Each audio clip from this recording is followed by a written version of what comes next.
मथुरा में एक ही दिन में 2 कोरोना पॉजिटिव मिलने से प्रशासन में हड़कंप मच गया। चौबियापाड़ा इलाके के मोहल्ला गजा पाइसा निवासी 20 वर्षीय छात्र ने बुखार आने पर निजी लैब पर अपनी जांच कराई थी, जिसकी पॉजिटिव रिपोर्ट उसको गुरुवार रात को मिली। शुक्रवार को सुबह छात्र जिला अस्पताल पहुंचा और पॉजिटिव रिपोर्ट आने की जानकारी दी। उधर गुरुवार को चौक बाजार निवासी 65 वर्षीय अकाउंटेंट में कोरोना संक्रमण की पुष्टि हुई। इसके बाद उनके 60 वर्षीय छोटे भाई की जांच रिपोर्ट कोरोना पॉजिटिव आई, जिसका इलाज नियति अस्पताल में चल रहा था। एक ही दिन में 2 पॉजिटिव केस मिलने से प्रशासन में हड़कंप मच गया। मथुरा के चौबियापाड़ा इलाके को सील कर दिया गया। दरेसी रोड और चौक बाजार इलाके को पहले ही सील किया जा चुका था। इस तरह से मथुरा का पुराना शहर पूरी तरह से सील कर दिया गया। पिछले 3 दिन में लगातार 4 मरीज मिले हैं। जिले में अब कोरोना मरीजों की संख्या 10 हो गई है।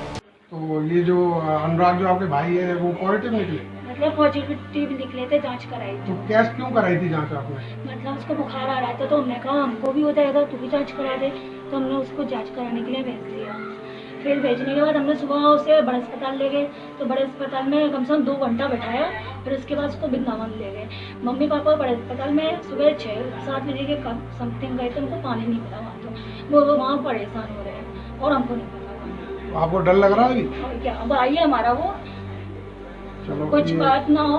आखिर अनुराग इसकी चपेट में कैसे आया, कुछ बता सकती हैं? हाँ, पता नहीं। वो उसके दोस्त थे 4-5। एक तो कौन सी मंच में वो खाना राशन बांट रहा था, बस उसको ये पता। कौमी एकता मंच? हाँ, उसमें वो गया तो ये ठीक है, थैंक यू। ये कौन सी जगह पड़ती है जहाँ पर है वो आप अभी घर आपका? ये नगला पाइसा गजा पैसा नगला पैसा बोर्डो। अभी आपको क्वारंटाइन करने के लिए या जिला प्रशासन ने आपसे कोई संपर्क किया है? कोई नहीं है, कोई नहीं आया यहाँ। तो ये पहली बार आए। अंजलि चतुर्वेदी है, इनके भाई हैं। बहुत मथुरा शहर के लाल चौक और चौबियापाड़ा इलाके में जो 2 नए कोरोना पॉजिटिव केसेज आए हैं 23 और 24 अप्रैल को, उसी को ध्यान में रखते हुए जो प्रोटोकॉल कहता है उसके अनुसार इन हॉट स्पॉट्स में 3 किलोमीटर के एरिया को पूरी तरीके से सील किया जा रहा है। इस पूरे एरिया में टोटल 28 आने जाने के रास्ते हैं, जिनमें से सिर्फ 9 रास्तों को, जो मेन रास्ते हैं, उनको खुला रखा जाएगा। और वो भी इसलिए रखा जाएगा कि वहाँ से जो आवश्यक वस्तुओं की चीज़ें हैं, जिसमें खाद्य पदार्थ हो गए, जिसमें दवाइयाँ हो गई, या कोई मेडिकल इमरजेंसी है, या फल या सब्जी और दूध के जो ठेले आइडेंटिफाई किए गए हैं, वही उनसे उन एरिया के अंदर प्रवेश करेंगे और वो डोर टू डोर उनकी डिलीवरी करेंगे। पूरे एरिया के अंदर बाकी जितनी भी छोटी मोटी गलियाँ हैं उनको टोटली हमने सील कर दिया है। वहाँ से बिल्कुल भी कोई आदमी ना अंदर जाएगा ना कोई बाहर जाएगा। जो हमारे 9 पॉइंट्स हैं, वहाँ से हमारे डोर टू डोर डिलीवरी करने के लिए जो हमारी मेडिकल टीम की सर्वे टीम है वो भी अंदर जाएगी। साथ ही साथ अंदर जितनी भी हमारी दुकानें हैं इस सील्ड एरिया के अंदर, वो अपनी दुकानें अगर तभी खोलें जबकि वो door to door delivery provide करवा सकें, चाहे वो किराना की हो, चाहे वो फल सब्जी की हो। अगर वो डोर टू डोर डिलीवरी करते हुए नहीं पाए गए तो उनके खिलाफ भी सख्त से सख्त कार्रवाई होगी। अगर उनकी दुकानों के सामने कहीं किसी तरीके से भीड़ दिखती हुई हमें लगी हुई मिली तो उसके खिलाफ भी कार्रवाई की जाएगी। ड्रोन से हम लगातार इस पूरे एरिया के ऊपर निगरानी रखेंगे। खाद्य पदार्थों की, मेडिकल डिलीवरी की और अन्य जितने भी दूध फल सब्जी हैं उनकी बिल्कुल भी कमी नहीं है।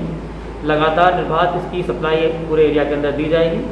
सुबह 8 से 10 और शाम को 4 से 6, सुबह 8 से 10 और शाम को 4 से 6 के बीच में आपके इस सील्ड एरिया के अंदर लगातार जो ठेले आइडेंटिफाई किए गए हैं और नगर निगम की जो सप्लाई सिस्टम है उसके द्वारा लगातार कोविड बैग, जिसके अंदर आपके आटा, तेल, दालें इंक्लूडेड हैं, और उसके अलावा जो फल और सब्जी के ठेले हैं उनको लगातार सुबह आपके 8 से 10 और शाम को 4 से 6 के बीच में आपके एरिया के अंदर वो आएंगे। आपसे मेरा निवेदन है कि जब ये ठेले आपके एरिया के अंदर आते हैं तो आप इमरजेंसी में ही, जब आपको कोई चीज़ चाहिए तब घर से बाहर निकलें और सोशल डिस्टेंसिंग मेंटेन करते हुए मुंह पर मास्क लगाकर ही आप सामान खरीदें। ठेलों के ऊपर भी एक लाइन लगाकर ही सामान खरीदें और बिल्कुल भी बिना किसी काम के घरों से बाहर ना निकलें। अपने घरों के अंदर पूरी तरीके से क्वारंटाइन रहें। और इसके अतिरिक्त जैसा सिटी मजिस्ट्रेट साहब ने आपको बताया कि हम परसों से अनसील्ड एरिया है जिसमें आपका वृंदावन भी और मथुरा शहर, पहले फेज में जो हमारा मथुरा शहर का एरिया है उसमें जितनी भी सब्जी मंडियां हैं उनको अब हम एक किसी पर्टिकुलर स्थान पे नहीं लगने देंगे। जितने भी सब्जी मंडी वाले हैं, जो हमारी छोटी फुटकर सब्जी मंडियां लगती है, डैम्पेर नगर में लगती है, औरंगाबाद में लगती है, साथ ही साथ वृंदावन में लगती है, तो इनके जितने भी मंडी के विक्रेता हैं, जो हमारे रिटेल विक्रेता हैं, फुटकर विक्रेता हैं, वो अब अपने अपने ठेलों में जाकर अनसील्ड एरिया के अंदर लगातार सब्जियों की बिक्री कर सकते हैं। लेकिन अब किसी एक पर्टिकुलर स्थान पर सब्जी मंडी नहीं लगेगी। और परसों के दिन से शहरी एरिया में 7 से 10 का टाइम भी समाप्त कर दिया जाएगा। पूरी तरीके से आपके मेडिकल हो, चाहे आपका किराना हो, चाहे आटा चक्की हो, चाहे सब्जियां हो, चाहे फल हो, चाहे दूध हो, हर चीज़ की डिलीवरी डोर टू डोर की जाएगी। इससे संबंधित जितने भी हमारे व्यापार वर्ग के लोग हैं और जितने भी हमारे दुकानदार हैं, चाहे वो मेडिकल के हों, चाहे सब्जी के हों, फल के हों, या किराना के हों, या आटा चक्की हो, या अन्य कोई आवश्यक सामग्री, अगर उनको अपने डिलीवरी सिस्टम के लिए जो भी लोग रखने हैं और उनके पास बनवाने हैं, वो कल अपनी सूची लेकर सिटी मजिस्ट्रेट कार्यालय से अपने पास बनवा लें और कल से ही अपनी डोर टू डोर डिलीवरी करवाना स्टार्ट करें। परसों से अगर किसी भी दुकान के सामने भीड़ नज़र आई तो उसके खिलाफ कड़ी से कड़ी वैधानिक कार्रवाई की जाएगी।